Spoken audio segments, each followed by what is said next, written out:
Online class में आपका हार्दिक स्वागत एवं अभिनंदन। आज हम नया बिंदु शुरू करते हैं, वो है वाक्य रचना। हमारे पाठ्यक्रम के हिसाब से वाक्य रचना सबसे महत्वपूर्ण बिंदु है, क्योंकि इसका संबंध केवल एक बिंदु से वाक्य रचना से नहीं है, इसका संबंध कई बिंदुओं से है। जब वाक्य रचना ठीक ढंग से आ जाएगी, यानी हिंदी के वाक्य कि आप अच्छी तरह से संस्कृत बना पाएंगे, तो हम कई बातें सीख जाएंगे। जैसे पाठ्य पुस्तक को ठीक ढंग से पढ़ना, उनको समझना और उसकी हिंदी अनुवाद करना। दूसरा बिंदु, वाच्य परिवर्तन। वाच्य परिवर्तन जब पढ़ेंगे या आपने पढ़ा था, उस समय भी विभक्तियाँ परिवर्तन होती थी। वाक्य रचना के लिए विभक्तियों का ज्ञान जरूरी है, तो उसमें भी इसकी महत्वपूर्ण भूमिका रहेगी। उसके बाद एक बिंदु है हमारा अशुद्धि संशोधनम, अर्थात वाक्यों में कहीं त्रुटि होगी, उनको शुद्ध करना। उसके लिए कोई अलग से नियम नहीं, कोई तरीका नहीं है। उस बिंदु को अर्थात वाक्य शुद्धि को वही व्यक्ति ठीक प्रकार से विद्यार्थी कर पाएगा जिसने इसको ठीक ढंग से पढ़ा है, समझा है। इसके अलावा पैराग्राफ लेखनम, एक पैराग्राफ लिखना है, शब्द आधारित वाक्य रचना है, संभाषण है। ऐसे कई बिंदु हैं जिनका उत्तर देने के लिए वाक्य रचना जरूरी है। इसलिए हम आज संस्कृत का एक महत्वपूर्ण बिंदु वाक्य रचना शुरू करते हैं। वाक्य रचना पढ़ने के लिए हमें शुरुआत करने के लिए 4 चीज़ों का ज्ञान जरूरी है। जब 4 चीज़ें आ जाएगी तो हम वाक्य रचना शुरू कर सकते हैं। वो 4 चीज़ें हैं, नंबर 1 शब्द रूप, जिसे हम विभक्ति कहते हैं। संस्कृत में सबसे महत्वपूर्ण और सबसे कठिन कोई बिंदु है तो वह है शब्द रूप अर्थात विभक्ति, क्योंकि प्रत्येक शब्द के रूप होते हैं, प्रत्येक शब्द की विभक्ति होती है। इसलिए विद्यार्थी के सामने सबसे बड़ी समस्या कोई आती है तो शब्द रूपों को याद करना, समझना। परंतु जैसे जैसे हम इस बिंदु को आगे पढ़ेंगे, उसके तरीके में मैं आपको बताऊंगा, कुछ उसमें समस्या का समाधान भी होगा। तो शब्द रूप एक है जो हमें पढ़ना होगा। जब शब्द रूप थोड़ा आएंगे तो हम इस बिंदु को आगे बढ़ाएंगे, वाक्य रचना सीख पाएंगे। दूसरा है लकार। लकार को हिंदी में काल कहते हैं। संस्कृत में कुल 10 लकार होते हैं, जिसे हमारे कोर्स में 5 लकार है। 5 लकारों का आज तक आपने कई बार अध्ययन किया है, पढ़ा है। लट लकार, लोट लकार, ऐसे ये लकार है। तो जैसे जैसे हम वाक्य बनाते रहेंगे, वैसे वैसे लकार सीखते रहेंगे। जब तक लकार 1-2 याद नहीं होगा, तब तक हम वाक्य की शुरुआत नहीं कर सकते। वाक्य रचना के लिए लकारों की भी आवश्यकता पड़ती है, तो पहले हम लकार लिखेंगे, उसके बाद वाक्य शुरू करेंगे। तीसरा जो वाक्य रचना शुरू करने के लिए चाहिए वो है पुरुषों का ज्ञान।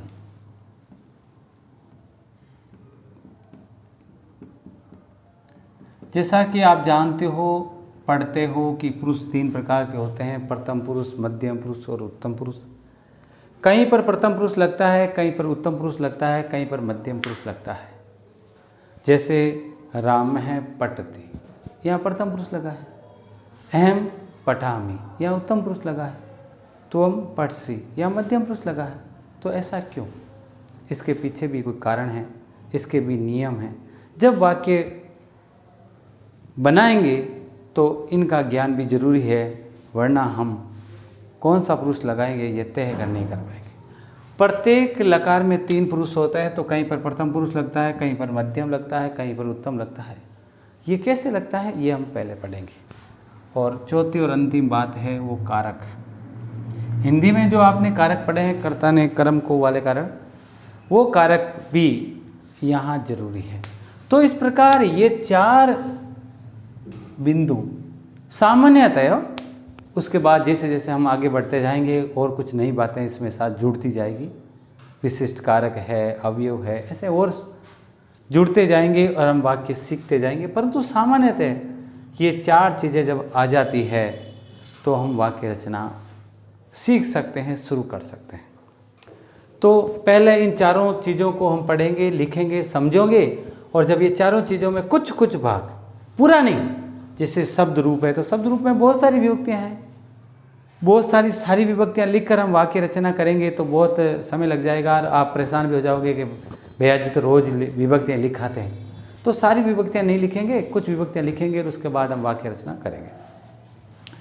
लकार 5 है, वैसे हमारे कुल लकार कोर्स में 8 है, तो 8 लकारों का हमें ज्ञान यहाँ प्राप्त करना है, लिखना है। तो 8 ही सारों साथ नहीं लिखेंगे, पहले मैं 2 लिखाकर हम वाक्य रचना करते रहेंगे। जैसे जैसे आगे बढ़ते रहेंगे वाक्य के हिसाब से लकार लिखते रहेंगे, याद करते रहेंगे और वाक्य बनाते रहेंगे। 2 से हम उसकी शुरुआत कर देंगे। उसके बाद पुरुषों का ज्ञान तो बहुत सरल है, एक बार ही हम सीख लेंगे और एक बार ही सीखना है, उसको ज़्यादा विशेष नहीं है। और उसके बाद है कारक, कारक भी सामान्य है, जो 7 कारक है उसके हिसाब से विभक्तियाँ लगती है, तो वो भी आसानी से हम सीख सकते हैं। तो ये 4 चीज़ें हम पहले लिखेंगे, समझेंगे, उसके बाद वाक्य रचना हम शुरू करेंगे। तो आज पहले शुरू करते हैं शब्द रूप अर्थात विभक्ति।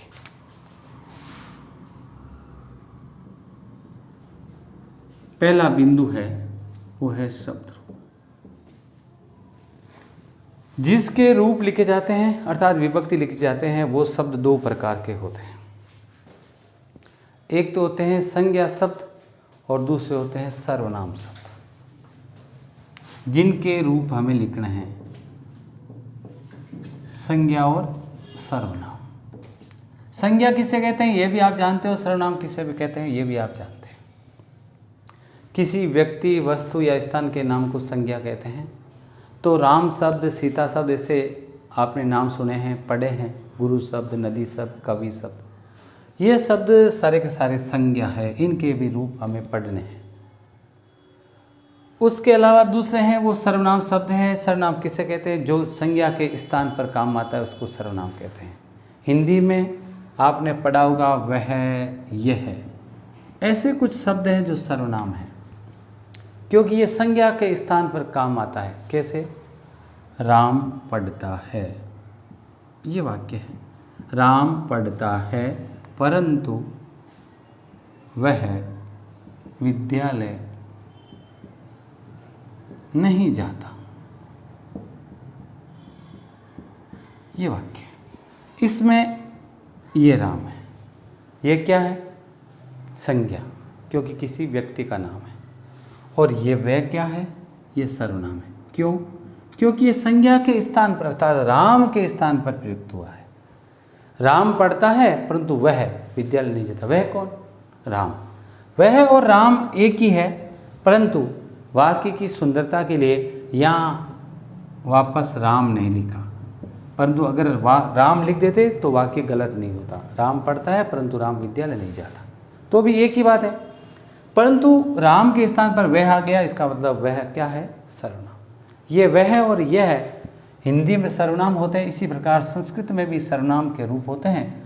यह और वह की तरह तत्शब्द, इदम शब्द, अस्मत् शब्द, युष्मत् शब्द, किम शब्द, ऐसे कुछ सर्वनाम हमारे पाठ्यक्रम में हैं।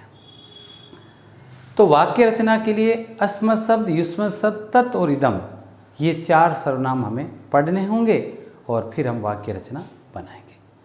तो जब हम शब्द रूप लिखेंगे तो पहले किसके लिखेंगे? संज्ञा के शब्द रूप लिखेंगे और फिर लिखेंगे सर्वनाम के शब्द रूप। तो संज्ञा सर्वनाम में पहले करते हैं किसके? संज्ञा शब्द रूप। पहले संज्ञा के शब्द रूप लिखते हैं। अब देखो, शब्द रूप अर्थात विभक्ति। संस्कृत में सबसे बड़ी समस्या यही है कि प्रत्येक शब्द के रूप अर्थात विभक्ति होती है। समाज में, संसार में अनेक शब्द हैं, चाहे वह सजीव हो चाहे निर्जीव हो, किसी व्यक्ति का नाम हो, प्रत्येक शब्द के क्या चलते हैं? रूप चलते हैं अर्थात विभक्ति चलती है। तो विद्यार्थियों के लिए एक समस्या है कि इतने रूप को याद थोड़ी किए जाते हैं। राम है, मोहन है, दिनेश है, गणेश है, यह वह, ऐसे पंखा है, जो शब्द है, टेबल है, कुर्सी है, पेड़ है, पौधे हैं, जो भी है वो सब के रूप है, शब्द की विभक्तियाँ होती है। तो इसलिए प्रत्येक शब्द के रूप या विभक्ति बनाना संभव नहीं है, लिखना याद करना संभव नहीं है। इसलिए विद्वानों ने क्या किया, संस्कृत के विद्वानों ने इन शब्दों को या आपकी इस समस्या का कि इतने शब्द रूप याद थोड़ी होते हैं, इसलिए इन शब्दों को कुछ अलग अलग भागों में बांट दिया जिनको रांत कहते हैं। आपने नाम सुना होगा अकारांत, आकारांत, इकारांत, उकारांत, ऐसे कुछ शब्द होते हैं। अकारांत, आकारांत, इकारांत, ये क्यों बनाए? ये इसलिए बनाए कि कुछ शब्दों की विभक्तियां कम याद करनी पड़े। ये देखो कारांत सब में है, आगे ए तो अकारांत, आ तो आकारांत, ई तो इकारांत, ऊ तो उकारांत। अब एक रांत की एक विभक्ति याद करनी है। जैसे कोई शब्द है अकारांत, उसकी विभक्ति याद कर ली आपने, तो दूसरे अकारांत शब्द की विभक्ति याद करने की आवश्यकता नहीं है, क्योंकि वो विभक्ति उसके अनुसार चलेगी। तो सबसे पहले हमें ये पता आना चाहिए या इसका ज्ञान या पता होना चाहिए कि कौन सा शब्द किस रांत का है, अकारांत है या अकारांत है या इकारांत है या उकारांत है। तो ये ढूंढना बहुत सरल है। कोई भी शब्द हो, चाहे वह एक वर्ण का, दो वर्ण का, तीन या चार वर्ण का, आपको उस शब्द का अंतिम वर्ण देखना। जैसे एक शब्द है राम, फिर ये सीता, फिर विद्यालय, सरिता, गौ और गुरु, ऐसे ये शब्द होते हैं। कोई भी शब्द हो, कौन सा शब्द किस रांत का है, इसकी पहचान करने के लिए आपको उस शब्द का अंतिम वर्ण देखना। इसका अंतिम वर्ण यह देखना यहाँ। वर्ण किसे कहते हैं? भाषा की सबसे छोटी से छोटी इकाई जिसका और अधिक विभाजन नहीं हो सकता। अब यहाँ इसमें देखें तो लास्ट में अंत में आपको मैं दिखता है, परंतु वास्तव में ये अंतिम वर्ण नहीं है। क्यों? इसके आप टुकड़े करोगे ना तो आधा मैं और अ आएगा। इसका मतलब सबसे अंत में क्या है? अ। इसका मतलब ये कौन सा रांत है? अकारा। इसके पीछे आगे कारांत लिखना है, तो ये बन गया अकारांत। ये इसको देखो, त में किसकी मात्रा है? आ की। या तोड़ेंगे आधा ते और आ, यानी ध्वनि किसकी आ रही है, किसकी मात्रा है, इससे भी पता चल जाता है यह अंतिम वर्ण कौन सा है। यहाँ दिखने में ता दिखता है, इसको तोड़ोगे तो आधा ते और आ आएगा। तो अंत में या कैसे किसकी मात्रा है? आ के। किसकी उच्चारण करते हैं तो लास्ट में किसकी ध्वनि आती है? अंत में सीता, अंत में आ रहा है। तो इसका मतलब ये कौन सा रांत हो गया भाई? आकारांत। सबसे अंत में जो ध्वनि आती है, जिसकी मात्रा होती है या जो अंतिम वर्ण होता है, वही रांत होता है। इसको देखो, सबसे अंत में यह दिखता है, परंतु वास्तव में यह नहीं है। ये में किसका मात्रा मिली है भाई? अ की। इसका मतलब ये कौन सा रांत है? अकारांत। ये कौन सा रांत है? आकारांत। अब ये देखो गौ, ये प्रथम पद है और अंतिम पद भी यही है। इसके आप टुकड़े करोगे तो आधा गे और होगा औ। इसका मतलब ये कौन सा रांत हो गया? ओकारांत। ये कारांत सब में आता है, तो ये हो गया ओकारांत। ये कौन सा रांत है? र में किसकी मात्रा है? ऊ की। किसकी? छोटे या बड़े की? छोटे की। तो कौन सा रांत हो गया? उकारांत। ये मात्री, कौन सा रांत है भाई? दिखने में लास्ट में त्रि। ते में कौन सी किसकी मात्रा है? री की। तो इसका मतलब ये कौन सा रांत है? रीकारांत। तो इस प्रकार ये आकारांत, इकारांत, उकारांत, रीकारांत आदि शब्द बनाए गए हैं। ये शब्द क्यों बनाए गए? ये शब्द इसलिए बनाए गए कि आपको एक रांत की एक विभक्ति याद करनी है। जैसे ये शब्द है राम, तो आपने इस राम शब्द के रूप याद कर लियो, माना कि तो राम कौन सा रांत है भाई? अकारांत। लिंग कौन सा है? राम पुल्लिंग। पुल्लिंग क्यों है? आप जानते हो, पुरुष जाति का बोध कराता है। तो ऐसे सभी संसार के शब्द जो अकारांत है, पुल्लिंग है, राम के हिसाब से चलेंगे।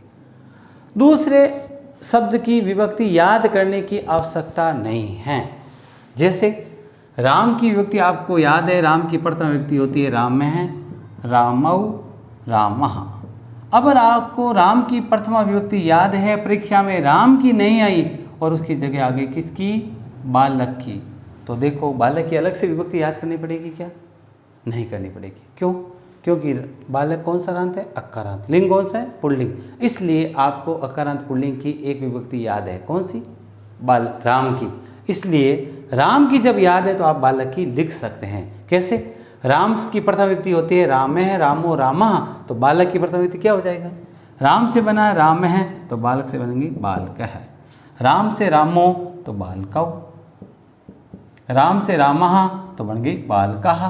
तो इस प्रकार राम है, रामो रामः तो बालक है, बालकौ बालकः। तो इस प्रकार हम विभक्ति लिख सकते हैं। मान लो राम की याद है और परीक्षा की में सीता शब्द की विभक्ति आ गई, तो क्या आप लिख सकते हैं, राम के हिसाब से नहीं लिख सकते। क्यों, क्योंकि सीता शब्द अकारांत नहीं है, राम अकारांत है। तो सीता शब्द की विभक्ति फिर कैसे लिखेंगे, सीता शब्द की विभक्ति के लिए आपको सीता शब्द की या कोई आकारांत शब्द की रूप याद होने चाहिए। जब आकारांत शब्द स्त्रीलिंग के कोई रूप याद होंगे तो उसके हिसाब से आप सीता के रूप लिख सकते हैं। माना कि आपको रमा शब्द के रूप मैंने लिखे, वो आपको याद है। रमा कौन सा रांत है, आकारांत, लिंग कौन सा है, आकारांत है, और लिंग कौन सा भी, स्त्रीलिंग। ये चीज याद है। इसकी प्रथमा विभक्ति क्या है, रमा, रमे, रमः, ये प्रथमा विभक्ति है। और परीक्षा में ये जब आपको याद है और परीक्षा में सीता की, लता की, गीता की, सरिता की या ऐसा कोई भी शब्द जो आकारांत हो और स्त्रीलिंग हो, उसके रूप याद करने हो या लिखने हो तो अलग से याद करने की या लिखने की आवश्यकता नहीं है। रमा के याद है तो आप सीता के, लता के, गीता के, सरिता के यानी आकारांत स्त्रीलिंग के रूप बना सकते हो। जैसे रमा की प्रथमा विभक्ति होती है रमा, रमे, रमः, तो सीता की हो जाएगी सीता, सीते, सीताः। ये इसके हिसाब से बनी कि नहीं, इसमें विसर्ग, इसमें एक बात आई है या कुछ नहीं, कुछ नहीं। तो ऐसे हम कोई भी रूप लिख सकते हैं। इसलिए संस्कृत के विद्वानों ने आपकी सुविधा के लिए कि विद्यार्थियों को प्रत्येक शब्द के रूप याद नहीं करने पड़े, इसलिए इनको अलग अलग भागों में बांटा है। इसलिए एक रांत की एक विभक्ति आपको याद करनी है और लिखनी है। अब एक रांत की एक विभक्ति लिखने पर दूसरी आएगी तो उसका रांत मिलाना है, उसका लिंग मिलाना है, दोनों चीज मिलनी चाहिए। जैसे राम की विभक्ति आपको याद है तो आप फल की नहीं लिखा सकते। क्यों, फल और राम दोनों अकारांत है परंतु दोनों का लिंग अलग अलग है। फल नपुंसक लिंग है, राम पुल्लिंग है, इसलिए कुछ मिलेगी कुछ भिन्न है। मिलेगी इसलिए क्योंकि दोनों का रांत मिलता है, भिन्न इसलिए दोनों का लिंग अलग अलग है। इसलिए आपको फल शब्द की विभक्ति लिखनी है परीक्षा में तो आपको अकारांत नपुंसक लिंग की कोई विभक्ति याद होनी चाहिए, या तो फल की याद होनी चाहिए या पुष्प की याद होनी चाहिए। पुष्प की याद है तो आप फल की लिख सकते हो क्योंकि वो भी अकारांत नपुंसक लिंग है। तो ऐसे एक एक रांत और लिंग दोनों चीज मिलाकर एक विभक्ति याद करने पर अन्य उस रांत और लिंग की सभी विभक्तियां याद की जा सकती है और लिखी जा सकती है। तो इसलिए आज हम एक विभक्ति लिखेंगे। पहली शुरुआत करेंगे वो होगी अकारांत पुल्लिंग राम शब्द। इसको आप लिख लो। आज एक विभक्ति लिखेंगे अकारांत, जिसके पीछे एक ही ध्वनि आएगी और होगा कौन सा, पुल्लिंग। कौन सा शब्द, राम शब्द। जब ये विभक्ति हम लिखकर याद कर लेंगे तो आप इसके कारण जितने भी अकारांत पुल्लिंग शब्द है उनके रूप परीक्षा में लिख सकते हैं, बना सकते हैं, याद करने की आवश्यकता नहीं है। आप जानते हो प्रत्येक विभक्ति में 3 वचन होते हैं, एक वचन, द्विवचन और बहुवचन। तो इस प्रकार यहाँ भी आपको लिखना है। प्रत्येक शब्द की विभक्ति में 7 विभक्तियाँ होती है, प्रथमा, द्वितीया, तृतीया, चतुर्थी, ऐसे। तो प्रथमा वी का मतलब विभक्ति, फिर संबोधन होता है, द्वितीया विभक्ति, ऐसे हम लिखेंगे। तो प्रथम विभक्ति कॉपी निकालो, लिखना शुरू कर दो। वैसे इसकी PDF मैं भेज दूंगा, फिर भी हमें इसको लिखना है, याद करना है। इसका सीधा तरीका है, इसको आपको याद ही करना पड़ेगा। प्रथमा विभक्ति है राम है, रामो रामः। द्वितीय विभक्ति है रामम, रामौ, रामान।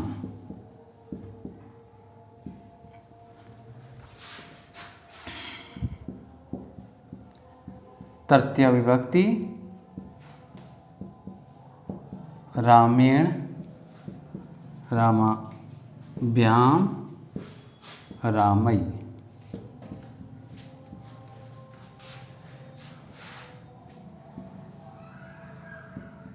चतुर्थी विभक्ति रामाय, रामाभ्याम, रामेभ्यः।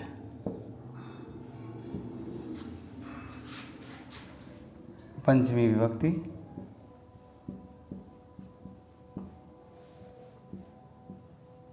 रामाद,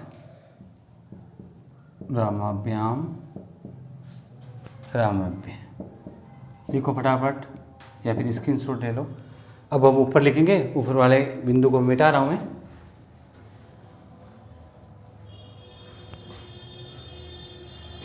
षष्ठी विभक्ति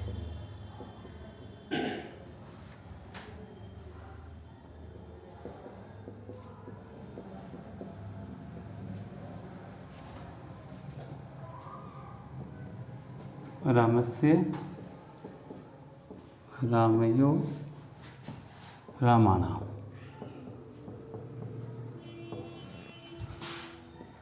सप्तमी विभक्ति रामे, रामयो, रामेषु। ये 7 विभक्तियाँ होती है और फिर होता है अंत में संबोधन। संबोधन में हमेशा प्रथम विभक्ति ही होती है। हे राम है, हे रामौ, हे रामा। तो इस प्रकार ये हुए राम शब्द के रूप। ये याद करने पर हम आसानी से अकारांत पुल्लिंग शब्द रूप बना सकते हैं। उसमें कुछ परिवर्तन करना होगा, कैसा करना होगा वो हम अगले वीडियो में बताएंगे। आज के वीडियो में बस इतना ही। धन्यवाद।